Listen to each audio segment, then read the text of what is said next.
Okay, well, good afternoon, everyone. Welcome to this BIPA seminar, where we have the great pleasure to welcome today Professor Stéphanie Balme. Professor Balme is now the director of CERI, which is I think it can be said, the largest center of European affairs in France, and certainly one of the largest. International affairs. Huh? You said European affairs? No, international Yeah, affairs. I am. And unless you've changed, I mean. No. And it's certainly one of the largest in Europe as well.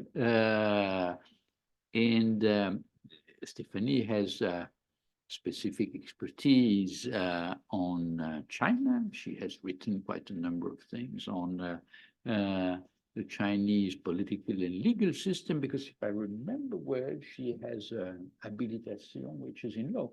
Yep. Is that correct? Yeah.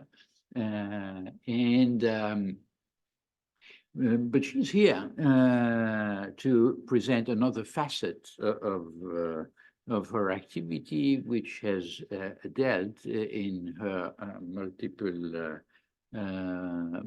assignments with, let's say, the interface between science and diplomacy. Now, when we discussed this over the summer,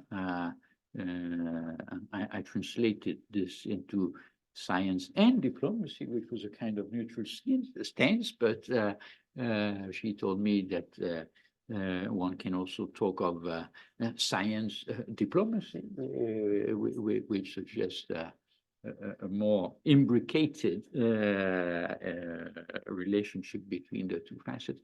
Anyhow, it's, I think, important in the School of International Affairs to appreciate how scientific elements can play into the world of international relations. So it can be used, possibly misused, and that is something that we will have to debate this afternoon. But I want to thank Stéphanie very warmly for having accepted to visit SAIS and to engage us on this new issue. I like the perspective of opening new fields, so to say, and discussing them together. So, Stéphanie, over to you. And as you know, the tradition is to have an introduction by our guests, but then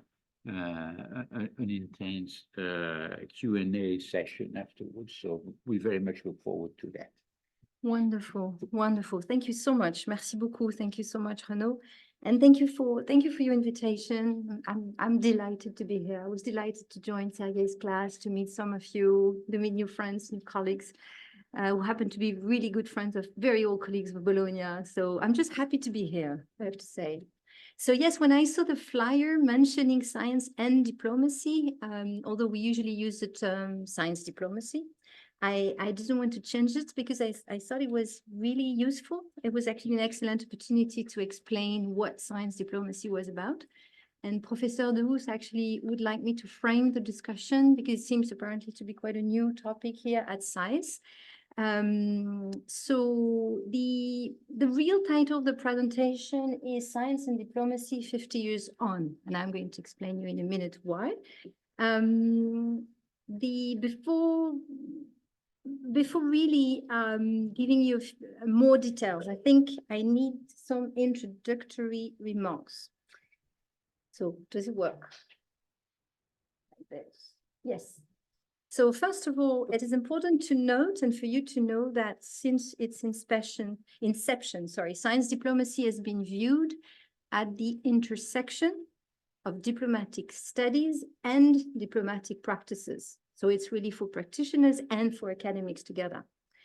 Science diplomacy is not merely a concept, an abstract concept, which is discussed in lecture halls like here today, but it represents a very, very tangible aspect of new trends in international relations, highlighting significant issues, very new actors, emerging alliances. And it's interestingly, it has been integrated into the curricula of global affairs students, particularly in the global south, and more quickly in the global south than in the global north. Also, science diplomacy has created great job opportunities for many recent graduates and young diplomats. So I think it's very important and very relevant for the students to know more about science diplomacy. And I also need to say, why am I working on these issues? Although I'm a China expert, so-called China expert, I've been working in China and on China for many years. So I have to explain to you, in French we say d'où je parle, why am I actually working on these issues? So the first reason is I've decided a couple of years ago to take a step away from academia, and I responded to an offer from the French Ministry of Foreign Affairs, and therefore I had the opportunity to to go to China for 2 years as a diplomat, as a French diplomat. And I was based at the French Embassy in China to work particularly on enhancing Franco-Chinese scientific cooperations. After that experience, which I spent 2 years in China doing this, I co-authored a report, and co-authored is very important because we wrote it together with a French physicist, among the most prominent French physicists, Pierre Lemonde. We co-authored a report for the French Ministry of Foreign Affairs to advocate for France to develop a new comprehensive strategy for science diplomacy. And after that report, we also challenged together, he and I, we challenged the scientific sanctions imposed by the European Union and also the French Ministry of Higher Education against Russian universities and scholars in response of the outbreak of the war in Ukraine. And actually, scientific sanctions is now one of is among the important issues of science diplomacy. Another thing is, before being the director of CERI, I was the dean of the undergraduate studies at Sciences Po, and during 5 years. And during 5 years, I really wanted to develop the Bachelor of Arts and Sciences. Basically, the idea was to design new curriculum integrating social sciences and life sciences, with the idea that this interdisciplinary approach, would prepare future political analysts, future career diplomats for track 1, 2, 1.5, diplomacy, and really not only emphasizing the importance for us, social scientists, people to know more about so-called fundamental science, but also to really emphasize the importance of humanities and social sciences in today's tech-driven world. The third reason is my research focuses are on the interplay between science and the process of state building in China over the 150 years. And I'm also working on the role of science and technology within the G3, which is the dynamics of the relations between the European Union, US, and China. Last but not least, there is also, and the last reason is about academic freedom advocacy. I'm actually the academic freedom officer at Sciences Po. And why? Because I've been actively involved in advocating for the liberation of one of our research colleagues. Her name is Fariba Adelha. Renaud knows her quite well, I think. And she was considered as a scientific hostage in Iran. She has been liberated since then. But really, this initiative underscored the critical importance of academic freedom within the realm of science diplomacy. And again, academic freedom now is a very important dimension of science diplomacy.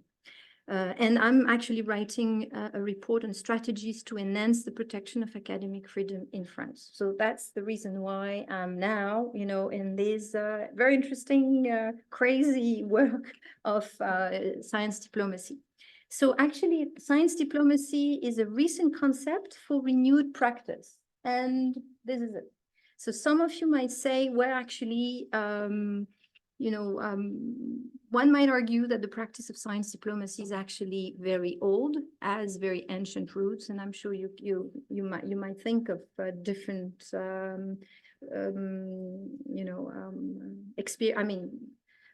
different moments in the history of the world where you would say, oh, this is, for example, a scientific, this could be called scientific diplomacy initiatives. As we are now in Italy, I'm thinking of the establishment of astronomical observatories in China during the mid-16th century by Matteo Ricci, and the importance of Italian Jesuits in, bridging relations between Europe and Imperial China. The Victorian Empire's British Scientific Network is another example, and UNESCO, for example, after World War II, is definitely an institution which has developed its activities around a notion which is now called science diplomacy. So that's why we call it a recent concept for renewed practice.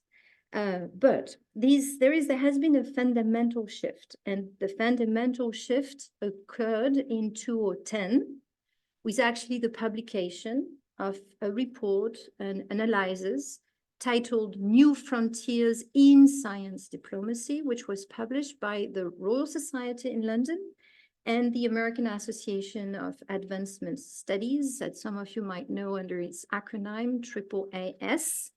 So this very long article actually presents several key important initial messages. First of all, this report is a bottom-up approach of science diplomacy by scientists/academics. So it underscores the role of academics as key actors in diplomacy, encouraging them to engage with policymakers, to contribute their expertise in international discussions. But also vice versa, these reports ask the diplomats to be more open to academic dialogues and to be more open in, on issues in climate, migration, health, quantum, ethical guidelines of new tech, all of this. These decisions, which end up to be diplomatic decisions, should also be taken based on what science has to say about it. Secondly, the report discusses how countries can leverage scientific cooperation to better address the SDGs. And SDGs is at the heart of the report of the Royal Academy. It emphasizes the importance of science as a tool for diplomacy at a regional level and at global level. Also, this report raises awareness of the political challenges on a global scale associated with emerging scientific powers, which are authoritarian states, with the idea that the 20th century has been the American century and it's a liberal constitutional democracy, the first scientific superpower. And so far, everybody saw that you need to be a liberal democracy to become a scientific superpower. And here you are, the biggest counterexample ever, which is basically an authoritarian country about to become one day probably the first scientific superpower. And what does that mean for global science? What does that mean for the humanistic perception of science that we carry along actually in Europe and in the US during the 20th century? And probably also this report is saying the type of science which is going to be produced in the 21st century is very compatible with authoritarian states and are going to be a challenge to democracies. So as you can see, they're not small issues, they are absolutely crucial issues for the future of science and for the future of liberal democracies as well. So the report basically outlined a definition, a threefold initial definition of science diplomacy. And these three dimensions included these three following aspects. First of all, when we talk about science diplomacy, we're talking about science in diplomacy. Is the use of scientific knowledge to inform and to influence foreign policy. This is basic. This is a basic dimension. The second dimension is the idea of diplomacy for science. This involves diplomacy in the service of science, focusing in facilitating scientific cooperation, sharing resources, and also infrastructures for large-scale science, which is exactly what the 21st century type of science is about, and strengthening scientific capacity following some historical example, which are very rare, but used to be very successful. I'm thinking of the CERN, Euratom, that some of you might know. So basically, it's coming back to a tradition after World War II of building up diplomacy for science. The third dimension, and the last one, is the opposite. It's science for diplomacy. So it's basically utilizing scientific cooperation as a means to improve relations between nations, which, are that face crisis, or to rebuild trust in between nations after conflicts. Then here you have many different initiatives at the bilateral level, at the multilateral level, at track 1, track 2 diplomacy. An example of it is AAAS, the American Advancement of Association Studies. Basically, they have worked with Cuba, with North Korea, has developed a sort of alternative diplomacy to Donald Trump during the many crises of his term. Institution like the International Science Council, which tries to re-establish Iraqi scientific ecosystem, for example, is also another perspective. So basically, I will, bypass the 15 years of very stimulating discussions on how to define science diplomacy and how to institutionalize a concept. And just to get straight to the point, basically in brief, since 2010, and this very important document, science diplomacy has been defined under a motto, which is here. It's basically science for diplomacy, diplomacy for science, and science in diplomacy. Okay. Now, 50 years after, because we almost 15 years after, it has been almost 15 years since this publication, came out. These two organizations, the Royal Academy and AAAS, they have decided to assess, these 15 years of development of science diplomacy as a concept and as a practice. And they have recently published, when I mean recently, it's a few days ago, they have, but we were part of the process and we knew that it will come out, but they have released an assessment of the evolution of science diplomacy studies. And I would talk to you about this assessment because, of course, this is the main idea of today's talk.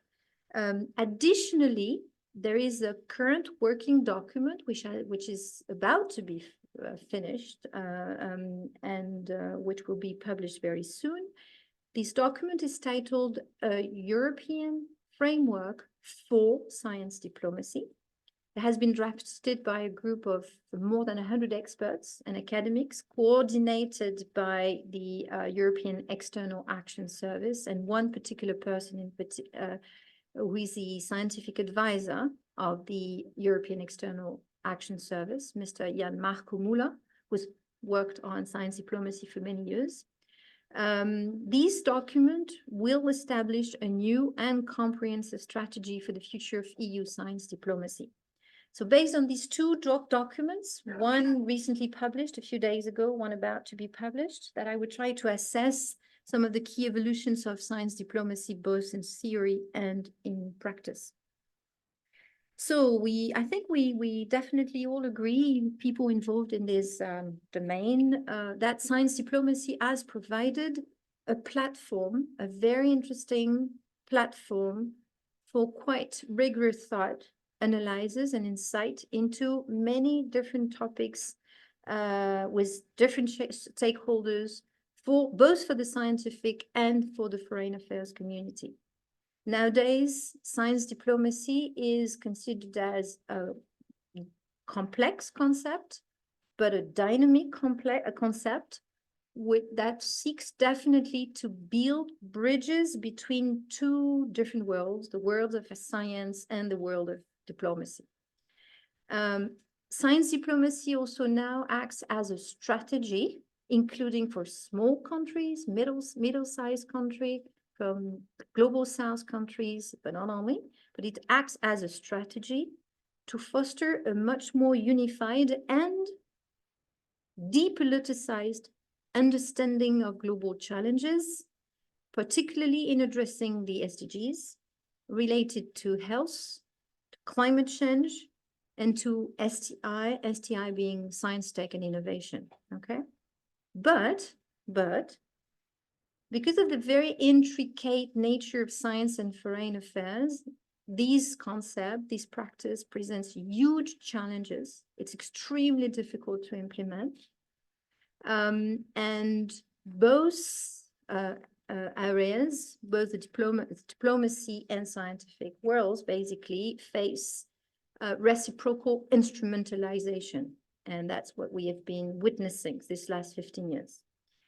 So while the concept of science diplomacy has gained widespread acceptance over the past 15 years, driven by several key historical factors, achieving the goals of using science diplomacy for a peace or appeasing international conflicts had been very difficult.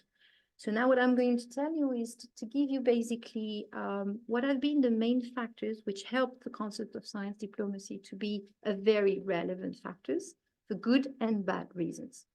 For sure, the COVID-19 pandemic and the emergence of the notion of global health or One Health diplomacy have been crucial.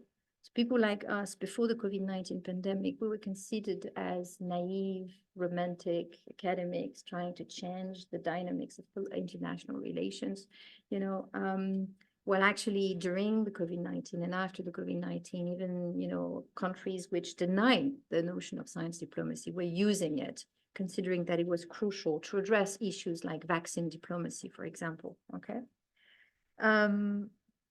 Historically, I should say that historically outbreaks of disease before the COVID, like the SARS, if you remember at the beginning of the century, like the swine flus and many others, Ebola as well, okay? They were quite effectively controlled through prompt multilateral actions, also because it was not a global disease, but most of them global south disease. However, the global response to COVID-19 has been much less effective. At the beginning, it was totally chaotic. It was all the way quite not effective, but it has fundamentally changed the relationship between governments, policymakers, and the scientific community. I could go on and explain, but I think intuitively you can understand it in many ways. Probably you experienced it yourself the same way. So the COVID-19 pandemic also has laid significant friction within international organization and between governments and global bodies. I'm thinking of the crisis of the World Health Organization. Okay, again, I'm sure it might ring a bell to some of you. The absence of scientific advisors at the United Nations during the COVID-19 and has highlighted a critical gap in scientific expertise in global governance, okay? Why the fragmented responses from various governments have exposed major failures in the science policy interface. I mean, I'm sure you understand, I could go on and spend the whole lecture talking about it, but it explains, you know, why science diplomacy at that time was considered as a very useful concept. Of course, the pandemic has emphasized the deep interconnectedness of people globally, revealing how important a notion of planetary health, so One Health issue would be important. Okay, so another important thing is the COVID-19 pandemic, of course, I've underscored the necessity for not only a South-South cooperation, but a North-South cooperation on these issues, and only science diplomacy can, you know, face this kind of reality. So, well, I'm not going to talk too much about it because I feel that you understand what I mean. So as we reflect on the COVID-19 experience, it is crucial to examine how scientists have been effectively engaged in international policy structures. And when we do these analyses, we see how much they have been instrumentalized, and that, you know, the expertise should be used in a much more healthy way. All in all, I know that we should focus on training and on deploying the next generation of science diplomats to better anticipate and manage similar crises in the future. And so our curriculum on diplomacy studies should integrate an important part of science diplomacy. Now, factor number 2, COVID-19 was factor number 1. Factor number 2, I would put it like this: the rise of populism, of post-truth discourses in liberal democracies, together with China's scientific rise together, all these really make science diplomacy an extremely important dimension of today's international relations. So again, these issues are very big, and I have to talk about it in very few words, so I will focus on the following aspects. The rise of populism and post-truth narratives, particularly in the US under Donald Trump, and again, the US is the first scientific superpower, has led to a surge in post-truth politics surrounding issues like vaccines and climate change. And this has coincided with China's scientific important, fast advancement, which presents China a techno-nationalist and Marxist perspective when considering the global south. And these developments challenge the notion of liberal democracies are essential for fostering disruptive innovation and scientific excellence. So not only this, but China's nowadays has an approach on science diplomacy, does have a strategy on science diplomacy, which reshaped the global agenda by criticizing the North-South scientific cooperation, trying to take the lead in scientific cooperation in addressing human development issues. This is done through the Scientific Belt and Road Initiative, the Digital Belt and Road Initiative. You might also probably know the importance of the G77+1 group among the COPs. China, posturing itself as the leader of the global south in climate change. So, these issues are very important. And again, I don't have the time. I don't have enough time to go into details. But at least you have all these issues on your intellectual agenda, and you know that it is important. So the post-truth movements were developed in populist regimes, including in liberal democracies, including in countries where with huge scientific ecosystem. And these coincided, again, as I explained, with countries like China, authoritarian states, which are not in a post-truth movement at all, but actually are exactly the opposite. They are extremely scientist and techno-scientist, okay? And this leads to a big question, which is how do we cooperate scientifically with China, and making also basically scientific cooperation with countries like China one of the key issue of science diplomacy. Factor number 3, wars and the trend towards decoupling / de-risking in today's world. Of course, in 2010, when the report came out in London and in Washington, there was quite an optimistic view regarding shared global values in scientific research. These has shifted, revealing a much more complex, much more competitive landscape. These contexts in which scientists operates have transformed significantly, particularly concerning research security for researchers, the increasing number of scientific sanctions, and the trends, again, as I said, towards decoupling. So scientific sanctions, it's an issue in itself. What is interesting to notice is that the war against Ukraine marked a turning point. There are actually a growing number of scientific sanctions since the 1990s.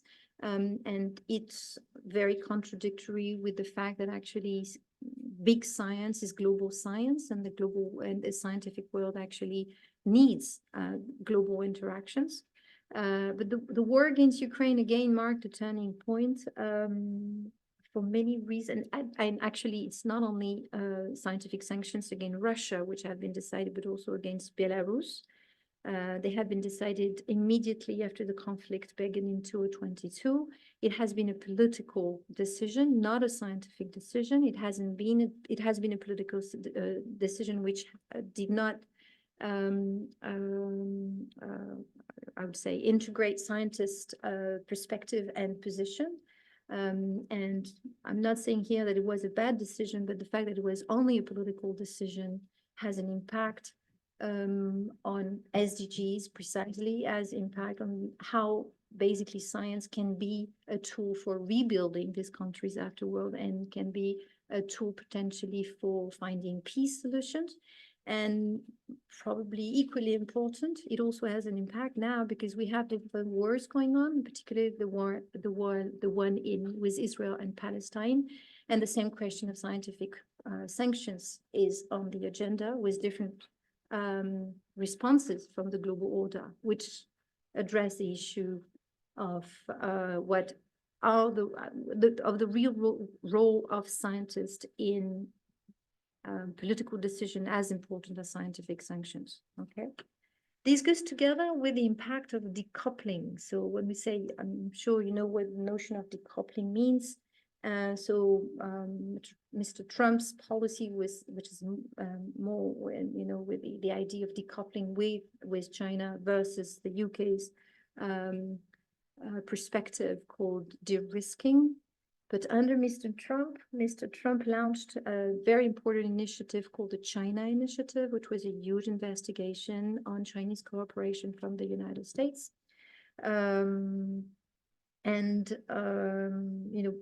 Somehow putting pressure on the European Union to do the same. The reaction from the European Union is different. Yes, it's different, it's complex, very much pressured by the necessity to guarantee the transatlantic relations, good transatlantic relations with the United States. So why do I say that the factor 3 important is basically scientific sanctions, and the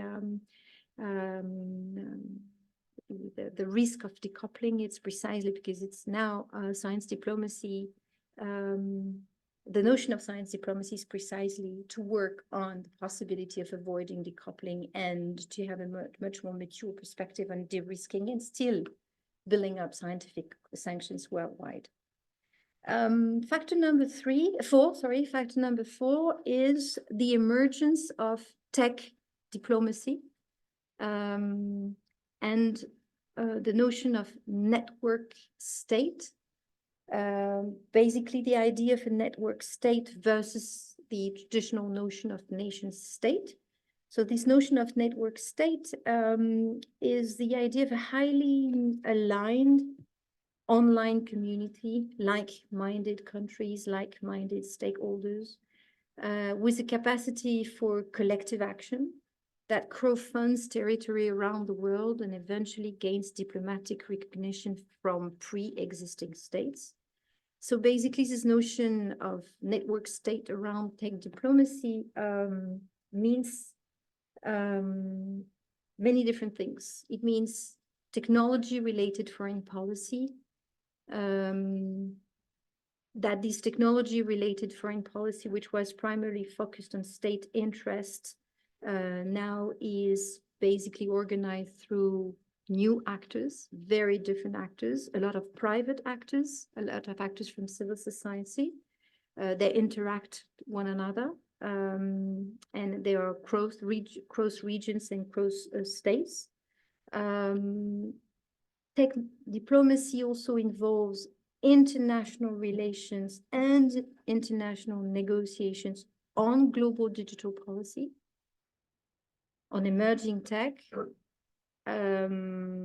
It goes beyond what is usually called e-diplomacy or digital diplomacy, which focus on the tools and issues related to digital communication. It's one more important layer.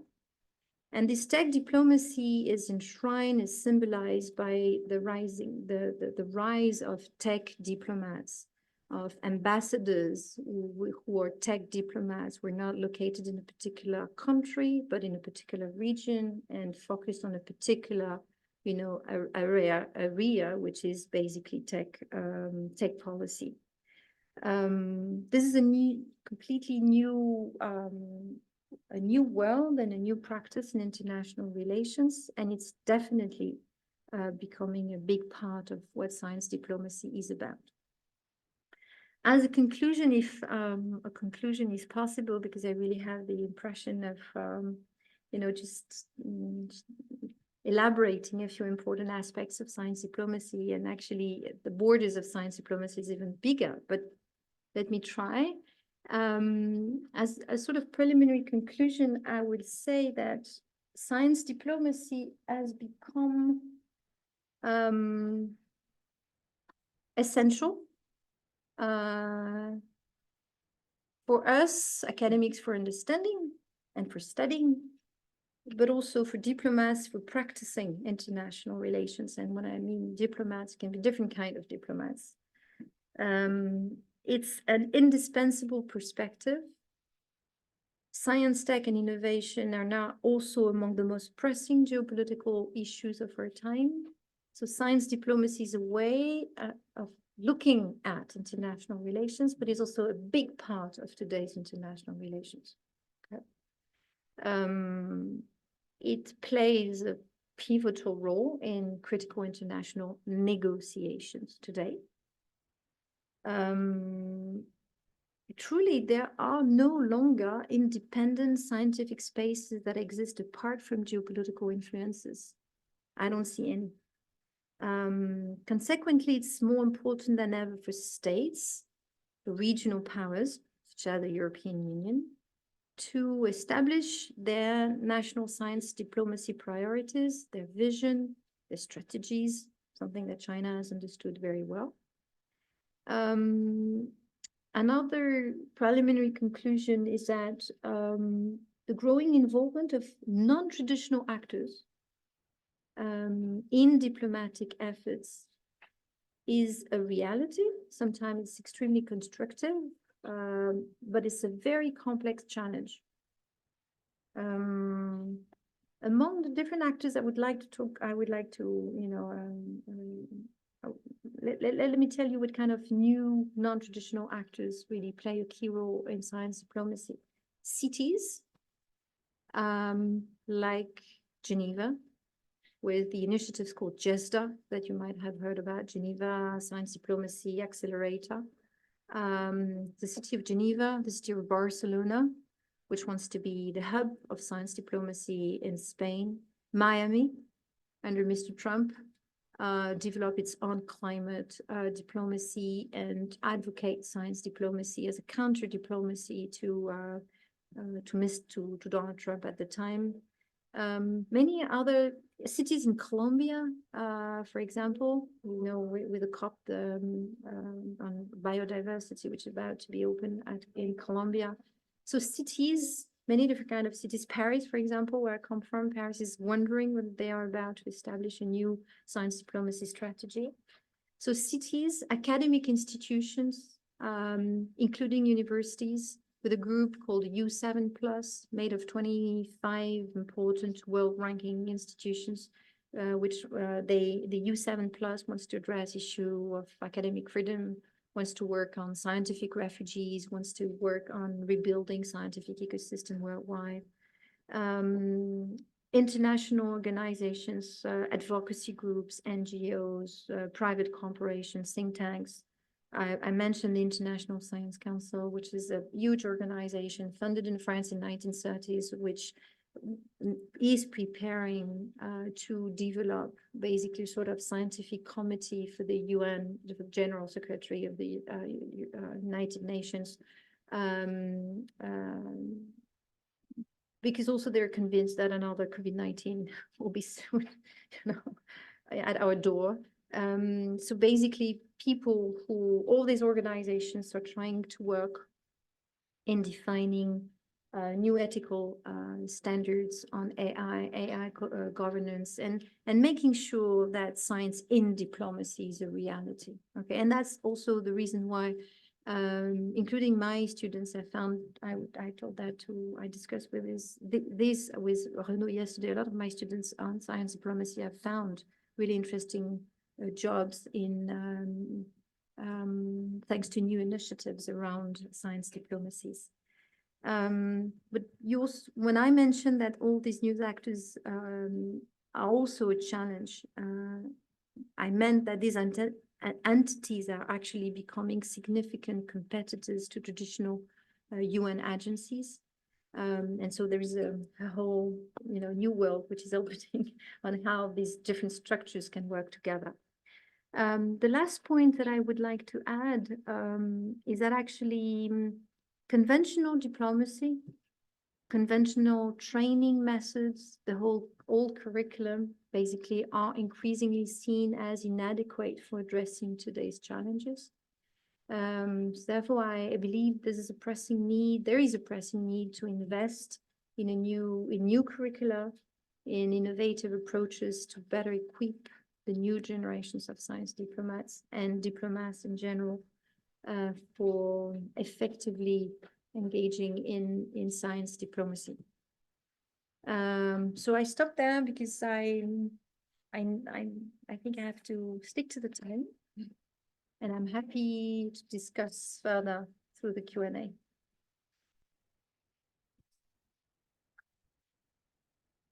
Very good. Well, thank you very much, Stephanie. I think it was really interesting to hear you present the, let's say, multifaceted relationship between science and the world of science and the world of diplomacy. And you have succeeded certainly in showing that there is a very rich field in which there is a lot happening. It's up to us analysts to try to disentangle all this and try to understand what the main evolutions are. I mean, we see scientists waking up as political actors of some sort.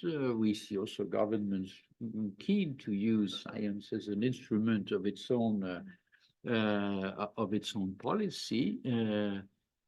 The two don't necessarily go hand in hand, by the way.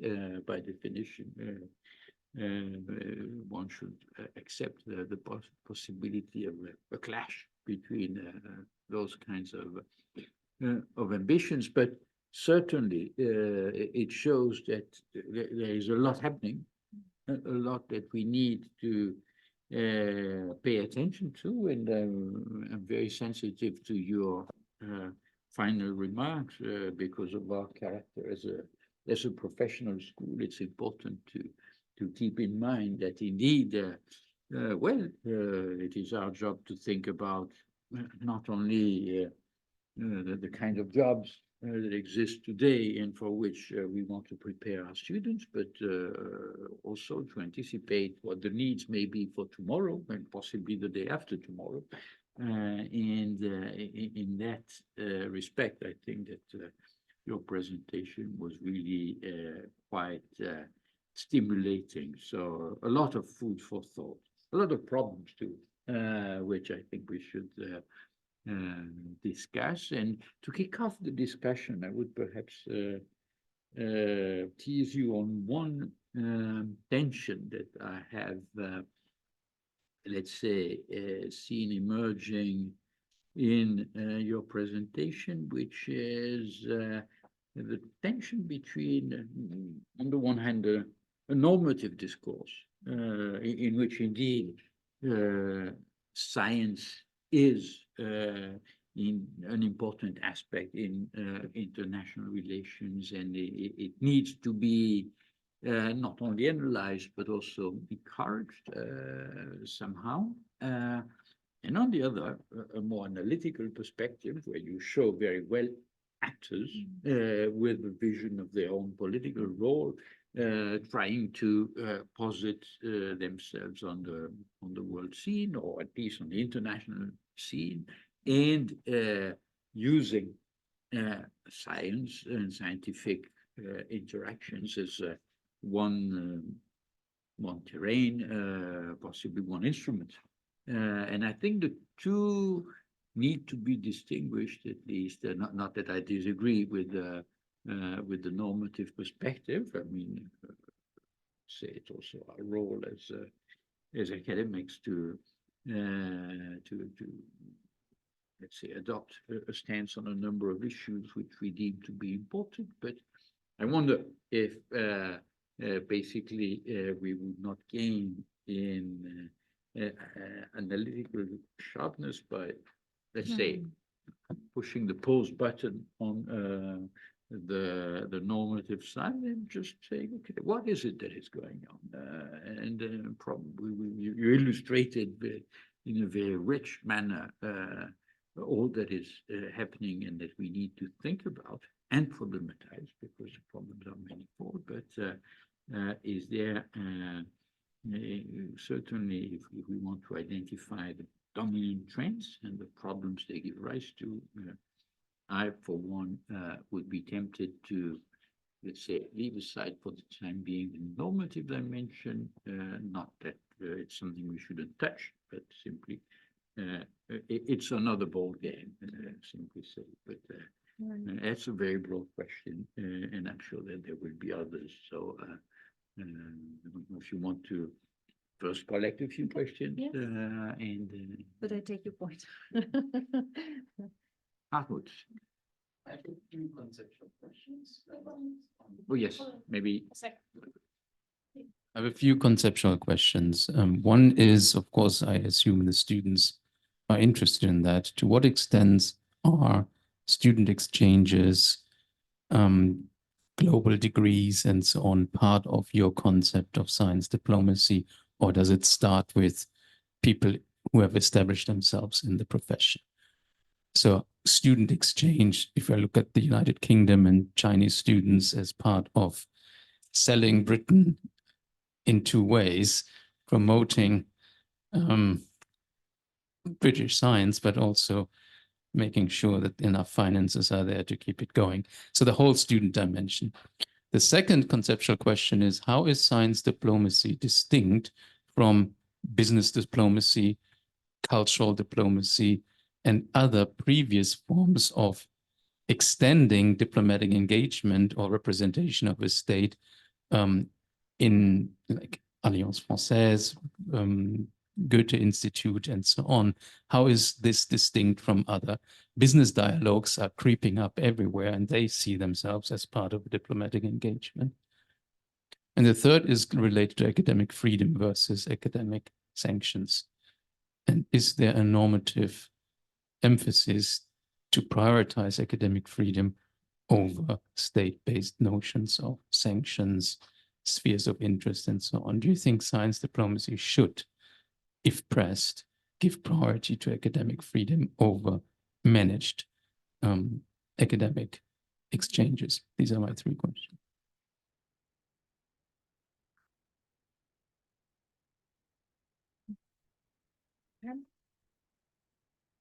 Third one is very difficult.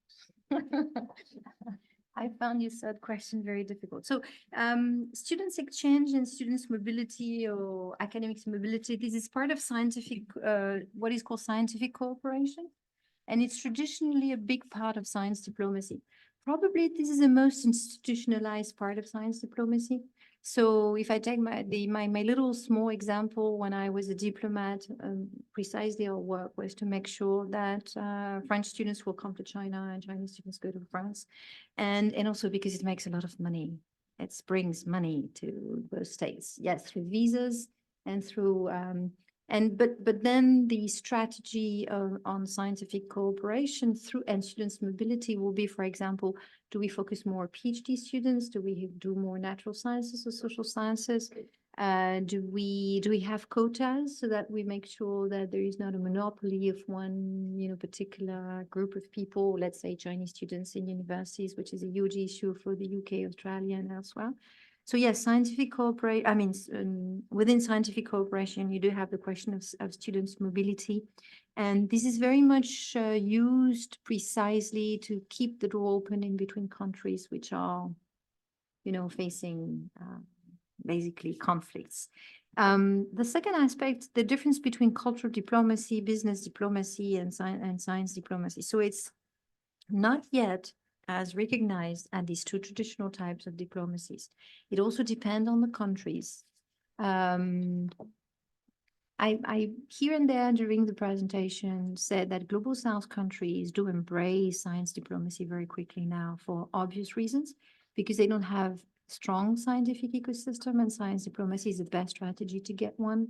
It's also a great strategy to build regional cooperation. I'm thinking of Latin America. In Latin America, science diplomacy is much more accepted in curriculum than in global north countries with long tradition of diplomacy study. So it's interesting.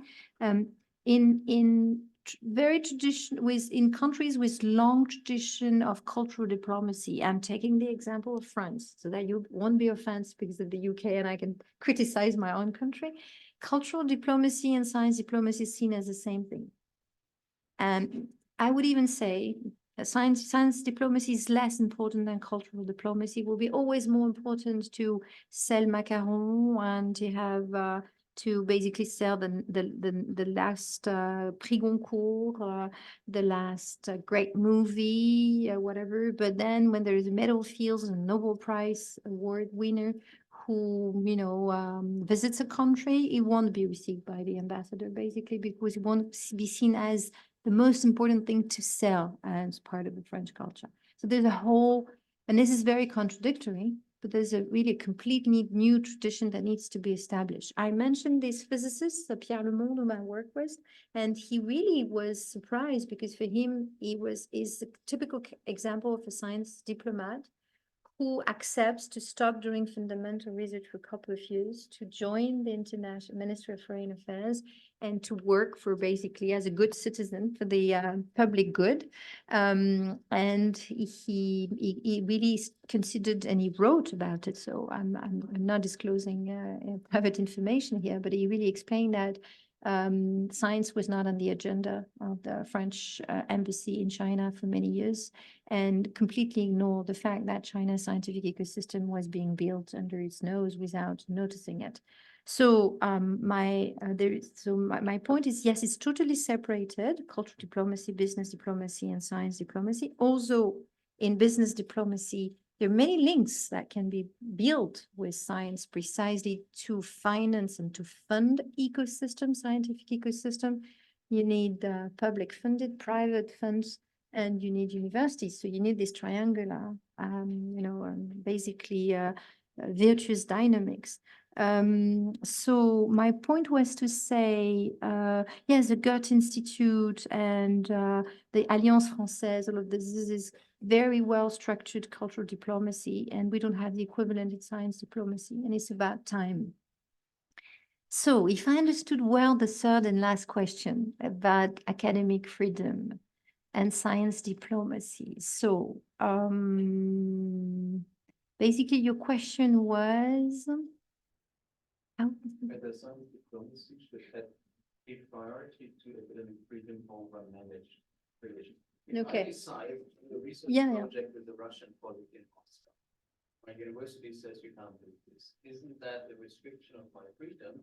And I would say I'm contributing to democratization in Russia by continuing my cooperation, and you government, you vice chancellor, I understand my freedom. And when we think about McCarthyism and all of that, isn't it the role of science diplomacy to make the case for a global scientific space as opposed to one which is managed by geopolitics? That's the question. Ideally, yes.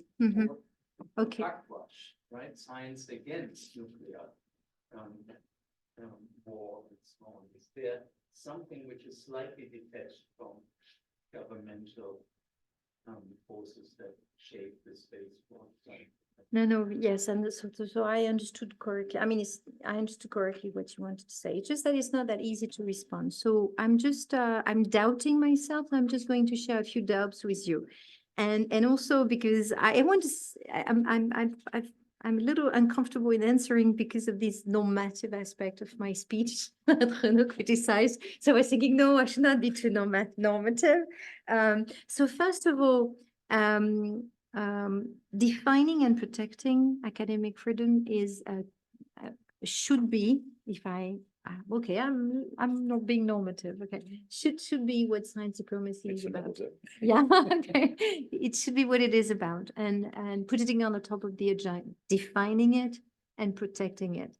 So actually, in terms of definition, there are many, many initiatives which exist in, from UNESCO, from the European Union, from individual nation states from, the first really important declaration on academic freedom dates back to 1919 with the Association of American Associations of University Professors, which define academic freedom based on Humboldt definition in Germany back in the 19th century.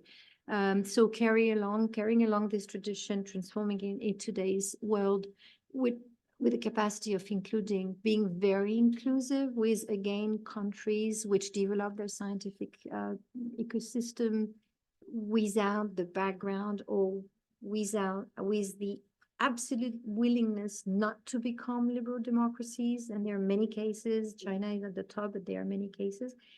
This is really a very difficult question, to put all together, because you have the reaction of I would say the Chinese government, not Chinese scientists, but Chinese government on defining academic freedom is the same as the one we had about human rights. There's a universal human right definition, which is basically the global north, European white people, and then and then a regional perspective and the Chinese perception or conception of academic freedom. This is quite easy to, it's very easy to prove that it's not Chinese, but a political conception of academic freedom. But yes, defining and protecting it, because once you've defined it, you have to find ways to defend it. And my experience recently in working at academic freedom is that it's so different from one country to another way, the way it is protected. In France, for example, it has a sort of constitutional power, but it's not constitutionally protected. And it's not as protected as freedom of press. We don't have an equivalent law as the 1881 law on academic on freedom of press. So defining, protecting it, then making sure that scientists are in the policy-making process of a given decision when it comes to scientific sanction is important. So I think there's a curve of knowledge. We've learned what we shouldn't do in terms of scientific sanctions based on what happened in 2022 with Ukraine. What my point is, again, I'm not saying that scientific sanctions should not have been decided. This would be normative to say yes or no.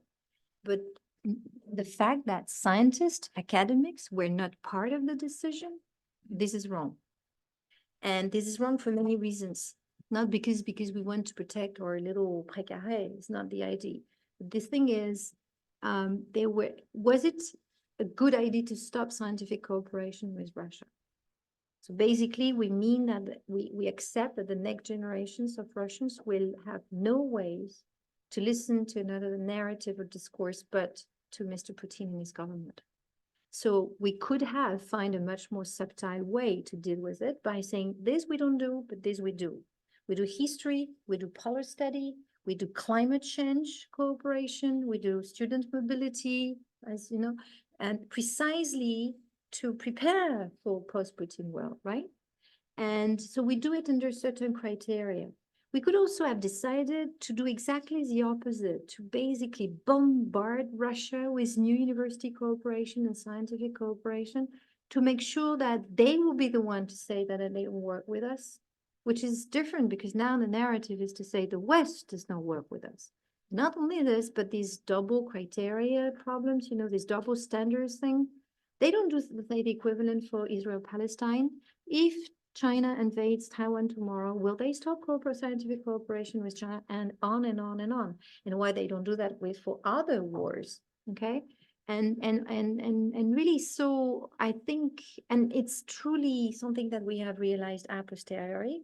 On one day you can do collaboration with Russia, and tomorrow you can't. If you do, you'll be penalized. And we did it spontaneously. We accepted it. Well, actually, I was part of a little group nicely who said, it might not be a good idea to do. But I think now we can explain why a scientific expertise need to be involved in taking such decisions. And it's not only a question of academic freedom. It's also for strategic political reasons. I don't know if I answered well to your question, but okay. By saying it is important, but don't essentialize it. Yes, good. The reference to human rights, because there are benefits of science diplomacy that we might lose if we essentialize. Absolutely. Yes. Yeah, yeah, yeah. Thank you. Yes, Ferdinand. Ferdinand is next. Hello, Hello. my name is Ferdinand. You mentioned tech, the emergence of tech diplomacy. I'm very interested in that, especially since like we're saying that on the one hand, there's like an increased competition of states for like the emergence of new technologies. And also there's on the other hand, the emergence of like the influence of big tech companies, especially in the fields of, I'm thinking about quantum computing, for example, in the US, or of course, AI technologies. So when you mentioned tech diplomacy, I was really curious about the successes. Like what are the ongoing initiatives? Is there any successes going on in this field when you look at it from a geopolitical point of view? It's like because there's so much critical thing going on around like in these fields. I'm actually curious. Yeah, how is it like? How is it doing? And is there any hopes for the future? Yes. There are only hopes for futures, otherwise. And I don't want to be normative by saying it works or it doesn't work. You know, it's good or it's not good. It's just an observation here. So first of all, tech diplomacy is for an academic, it's a really new trend. I mean, the really first tech diplomat who was posted in San Francisco is a Danish ambassador of tech. And it was in 2017. Then it was followed in 2019 by other, equivalent or equivalent initiatives. So it's very, very new, right? The European Union has also a diplomat base. They're pretty much all based in San Francisco, in the San Francisco area, at the Silicon Valley. There are also ideas of posting other tech ambassadors, because now we're here talking about tech ambassadors in other clusters, one in Dongguancun in China in particular. So as an observer, I think, first of all, yes, I find it dynamic, interesting, necessary. At last, this was created. So and to be honest, this sort of professional diplomat, it's not only in tech that you can see this. You see it in some other areas. Including, a scientific ambassador, an ambassadeur scientifique. We had this in France. It was a lady, an expert in chemistry. Well, anyway, you have also health ambassador. You have ocean ambassadors on the ocean. Altogether, for the French Ministry of Foreign Affairs, about 25 ambassadors called professionals ambassadors. So they are either based in Paris or based somewhere else. But they don't represent one given country, but one particular topic. So tech diplomacy is part of this initiative, okay? So I find it absolutely necessary that considering basically the agenda on tech for a country is to do what? To be mapped in the global, to be on the global map, to be close to the best networks, and these networks are partially only diplomatic networks. Most of them, they're business networks, they're scientific networks, and they're private, small, big, medium, blah, blah, blah. So it's evolving. It's very dynamic in terms of multi-stakeholders, and you cannot connect with this kind of networks if you are based in only, for example, the French ambassador in the United States is doing so many things that he wouldn't have time to do this particularly, right? And also it's important because these tech ambassadors or professional ambassadors, they have a very precise agenda. They don't do, in the morning, they don't do, I don't know, they don't inaugurate a school and then they will meet the prime minister. They have a very particular agenda, and their assessment of their agenda is very precise, quantitatively and qualitatively. how many connections, how many patents, how many intellectual property rights, how many scientific mobility that you can develop. They don't have a huge budget, so and also they're extremely important in terms of building norms, being part of group networks that build norms. For AI, it's extremely important, for quantum physics as well, for biology, so they have the flexibility of reaching out in a less political way, many different stakeholders for a very particular agenda. So it looks really nice, and they have been quite efficient. In the US, China, European Union tech world, which is going on, the importance of the Netherlands, as you know, in semiconductors is very important. Therefore, to solve this or to map this issue, you do need to have a professional ambassador, not the Chinese ambassador in the Netherlands or the Netherlands ambassador in China. This is something else. So it's I've met some of them. They seem to have a quite happy life and find that being a diplomat, which is a focus, basically agenda is useful. In terms of success, I think I haven't done research to quantify exactly what has been the success, but what I know is how they assess it. And precisely they assess it by how much money do they bring home, and how many collaboration they bring home, and also for European tech ambassadors, it's really nice because they also have their own networks of tech ambassadors representing national states and the European Union level. And they do it in both sides, in San Francisco and in Washington, where in Washington they have a science diplomacy initiative where they exchange actually their experience on a daily basis. And all these activities have been very useful.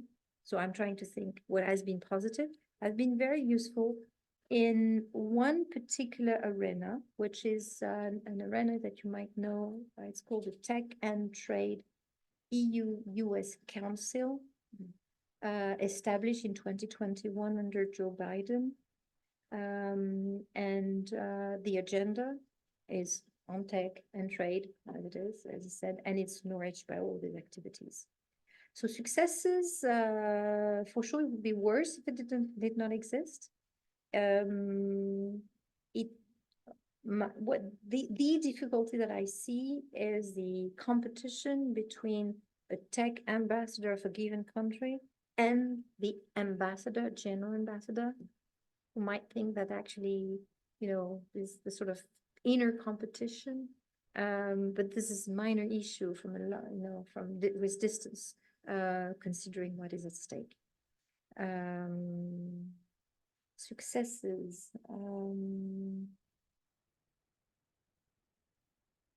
Yeah, c'est pas mal déjà. It's not too bad.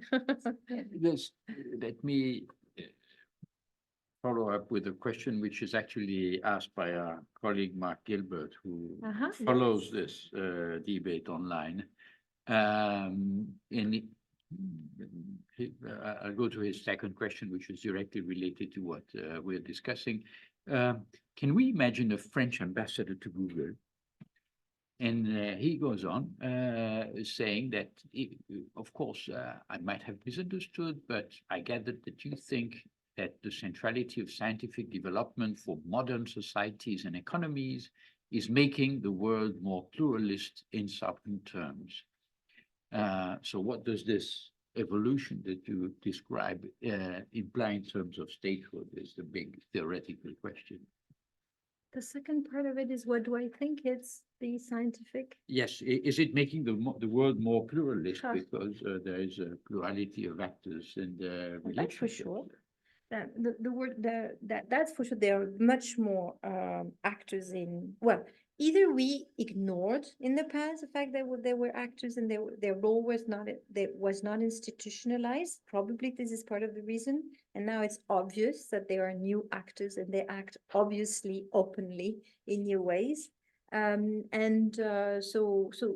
if the question is, are there more actors? This can be quantified, this can be objectified, and that's absolutely sure. And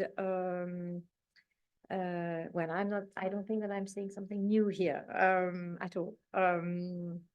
The only thing I can say is through science diplomacy is a good way to see that they are continuing new actors and actors which would be considered as irrelevant are now crucial.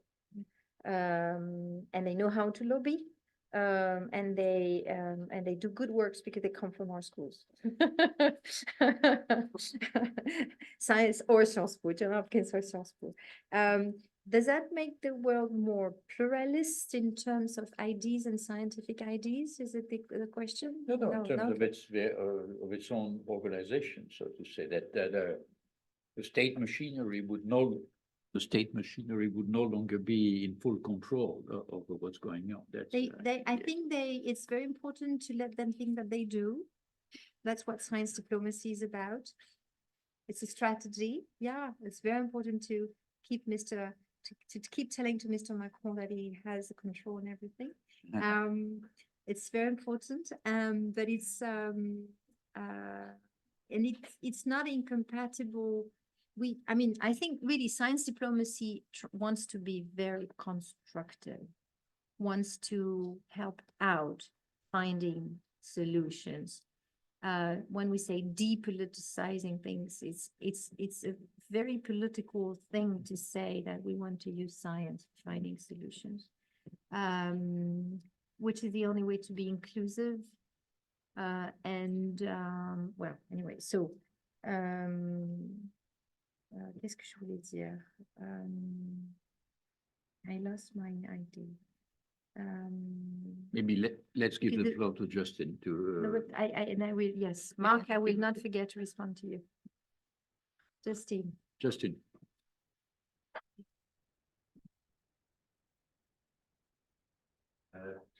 First of all, thank you very much for this summer. Very, very interesting.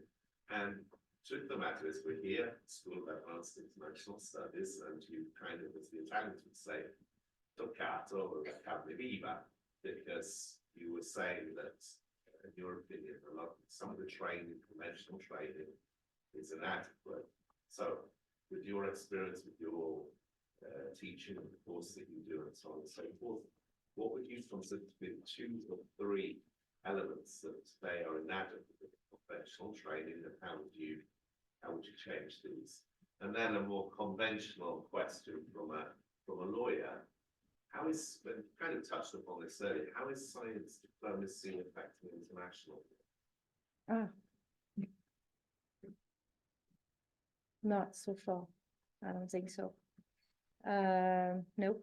This is really an whole area that needs to be investigated. And then if you have a PhD or a postdoc willing to work on it, right, you know, you will be more than welcome at Sciences Po.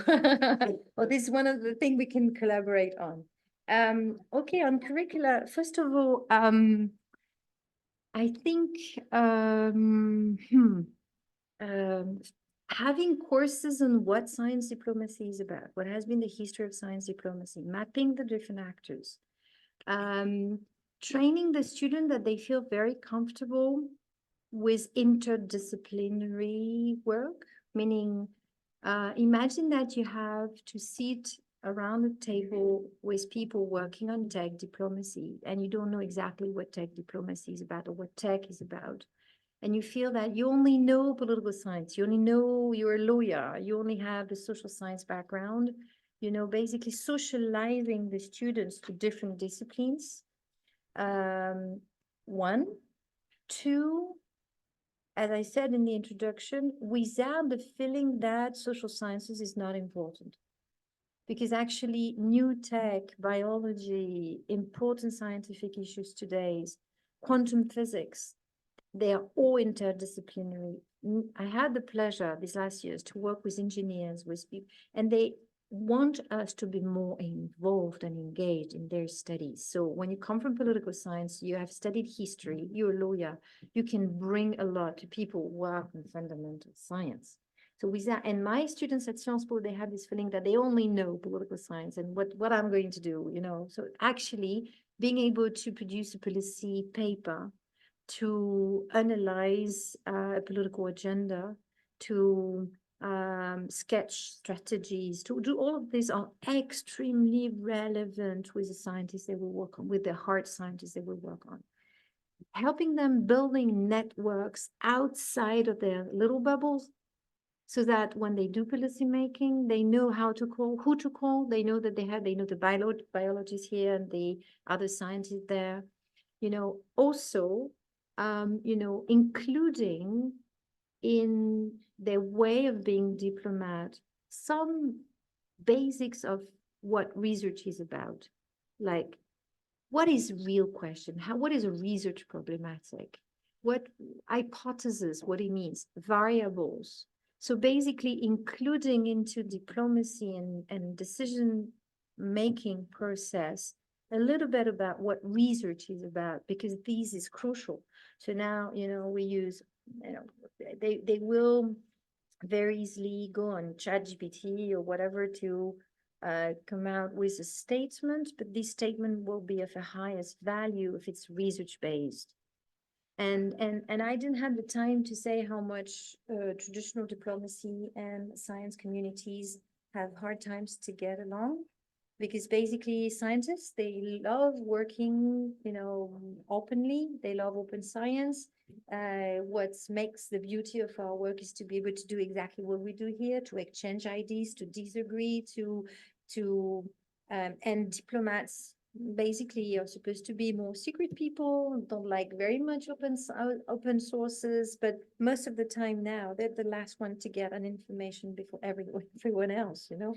They've been super challenged by basically science and tech and many other things. So the diplomats really have to change their mindset and include, and I'm very happy to see that not only in France but also in Belgium. I've seen in diplomacy studies now PhD students being welcomed, and so we do see the first generations of diplomats holding a PhD, with the idea that doing research is not only doing abstract research, but it can be very helpful in becoming a really great, you know, diplomat. So I would say, and you know what, last point, I would say being inventive. So we see innovation, disruptive innovation everywhere, but in political science, but in social sciences, but in the way we train.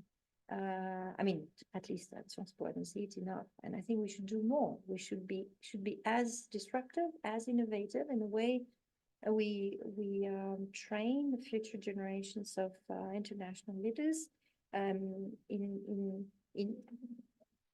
the same way, with the same attitude of being creative as the technologies we live in, you know. So, and this is really fascinating to see, you know, when you see, for example, the war in Gaza, in Israel, and at the same time, innovative technology, and the gap between the way society functions and how quick, fast our tech changes. At one point, we need this to adjust so that in the way we address policy making, please address with the idea of tech as well. Yes, so my job I'm teaching two courses, the only two courses at Sciences Po in science diplomacy. One is Introduction to Science Diplo, and the other is Science Diplo and Tech Diplomacy. The two first years, only 5 students registered to the class because they felt they self-censored themselves. They say, no, we come from a social science background. We can't work on it. I also come from a social science background, but I invite many people, you know, so it has to be a team, basically training them. Then the second thing that I observed very interestingly, again, a lot of students from the so-called global south, who knows what it means, but the so-called global south, right away they jumped in And back home, they started to draft science diplomacy for Mexico, for Colombia, for many countries, that the way for them to be mapped during COPs, during, you know, One Health Summit and everywhere.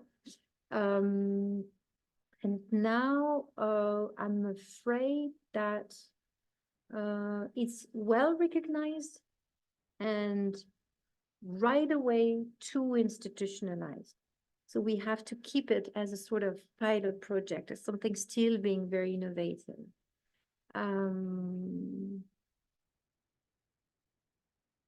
That's what I call instrumentalization of science diplomacy. Okay? Because sometimes a lot of people, including diplomats, believe or pretend to do science diplomacy, but it's not science diplomacy.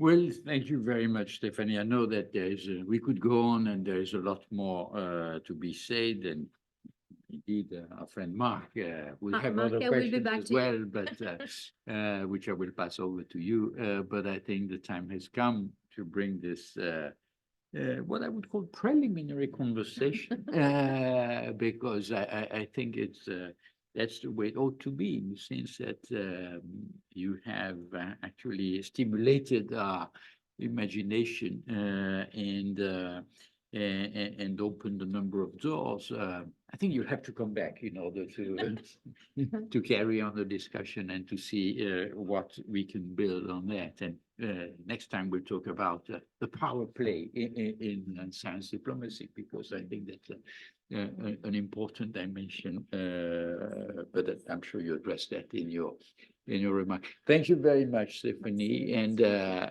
see you soon. Merci.